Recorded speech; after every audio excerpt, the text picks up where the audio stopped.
விஜயே இவர் சொல்படிதான் நடப்பார், இவர் இல்லை என்றால் தாவேக்காவே இல்லை என சொல்லும் அளவிற்கு விஜயின் நம்பிக்கைக்குரியவராக வலம் வரும் ஜான் ஆரோக்கியசாமி யார்? அன்புமணி முதல் சீமான் வரை வியூக வகுப்பாளராக இவர் சாதித்தது என்ன?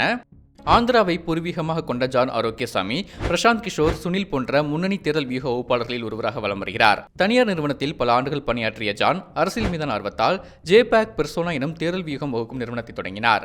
மும்பையில் தாக்கரே, கர்நாடகாவில் சித்தராமையா, டெல்லியில் அரவிந்த் கெஜ்ரிவால் என ஜான் ஆரோக்கியசாமியின் தேர்தல் வியூக பணிகள் இந்தியா முழுவதும் விரிவடைந்துள்ளன. 2016 தமிழ்நாட்டில் மாற்றம் முன்னேற்றம் அன்புமணி என்கிற முழக்கத்தின் மூலம் வன்னியர் அல்லாத சமூகத்தினரிடம் அன்புமணியை தலைவராக முன்னிறுத்தியது. 2021 நாம் தமிழர் கட்சிக்கு வியூகம் வகுத்து அக்கட்சியை 3வது இடத்திற்கு உயர்த்தியது என இவரது தேர்தல் பணிகள் பல கட்சிகளுக்கு கை கொடுத்திருக்கின்றன.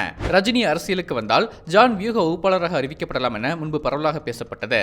இப்படி பொதுத்தளத்தில் ஒருவரை தலைவராக முன்னிறுத்த முக்கிய பங்காற்றும் ஜான் தற்போது விஜயுடன் பணியாற்றி வருகிறார். தாவேக்காவின் முதல் மாநாடு முதல் விஜயின் அரசியல் பயணங்கள் வரை அனைத்திற்கும் மூளையாக செயல்படுகிறார். கட்சியின் முக்கிய நிர்வாகிகள் இல்லை என்றாலும் கூட கூட்டம் நடக்கும். ஆனால் ஜான் இல்லாமல் சிறிய கூட்டங்கள் கூட நடக்காது என தாவேக்காவினர் கூறுகின்றனர். இருப்பினும் கடந்த ஆண்டு அக்கட்சியை விமர்சித்து ஜான் பேசியதாக ஆடியோ வெளியாகி பரபரப்பை ஏற்படுத்தியது.